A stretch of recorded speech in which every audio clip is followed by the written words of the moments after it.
I don't know if you saw, but there was a big demonstration in Montgomery County, Maryland, by a large group of Muslim families showing up en masse to protest against LGBTQ propaganda, trans propaganda, all this stuff being pushed in the public schools.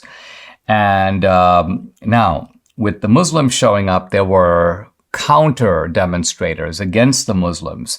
And so the Muslims were shouting, "Protect our children, religious freedom now." And on the other side, the counter protesters were shouting secular schools, and evidently acting as if the Muslims were the real threat here to public education. Now, this is a very interesting fight. And if we roll the clock back 20 years to the aftermath of 9/11, most of us might have almost instinctively or reflexively taken the secular side, because that was a time, again, after 9/11, I heard a lot of people say things like, well, you know, the Taliban throws gays off of buildings, they outlaw homosexuality in the Muslim world, and so we, the West, are the defender of liberal values, and these liberal values, of course, include the right to live your own way of life. But now I think the situation is somewhat different, because it is the trans people, the LGBTQ radicals, who are pushing an activist agenda through the schools.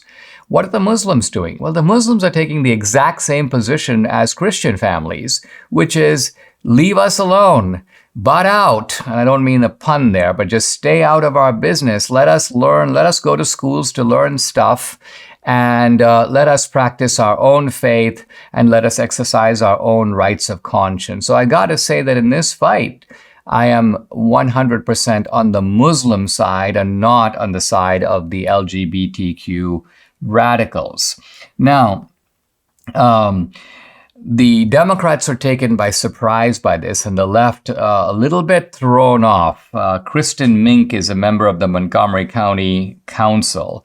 And she comes out and she basically calls the Muslims white supremacists. What? So suddenly the desire to protect your families, to defend your faith, defend your values is now equated preposterously with white supremacy. First of all, these Muslim families, you can just look at them as they're out there. They're not white. They're brown like me. And number two, this has nothing to do with race. This is an argument that's rooted in values. Yes, it is rooted in religion, but that's just the point. The Muslims are appealing to religious freedom. This Kristen Mink character continues. She goes on to say, "You cannot say that this is a particular demographic of people who, when they appear in books, we now allow some students and families to say we're not going to read these books." She continued, "There's no way to do that without sending a clear message to the LGBTQIA+ community that you are seen as different and other people don't need to learn about your distance or have you included in the curriculum." So basically this Democrat is doubling down and, excuse me, and she's taking the view that we are going to push the LGBTQ agenda and we are going to push the trans agenda. And hey, this is just part of inclusion. If you don't like it, if it offends your values, well, too bad for you. Now, there is a Muslim woman in the area, and she's been very active in the school board fights in Virginia and in the DC area. Her name is Asra Nomani. And she posted the following on Twitter. She goes, "As a Muslim feminist, I don't agree with many of the conservative interpretations of my Muslim community, but I do believe, and they believe, in the integral right of parents to parent." And she said, sure enough, the hard left came after the one interest that has no mama bear or papa bear is going to surrender our kids. So what she's saying is that, look, this is something in which the Muslims are not going to back down. And even though there are some non-practicing Muslims, I don't know if the term secular Muslim is quite the right term, but nevertheless, the Muslims agree on this, and we, the conservatives, agree with them. And all of this raises the interesting question of whether in this new environment, we can find allies in the Muslim community and bring some Muslims over into the GOP. Why? Because on the most important issue, which is protecting the innocence of your children, the left has declared war on them and is out to ruin them, destroy them morally.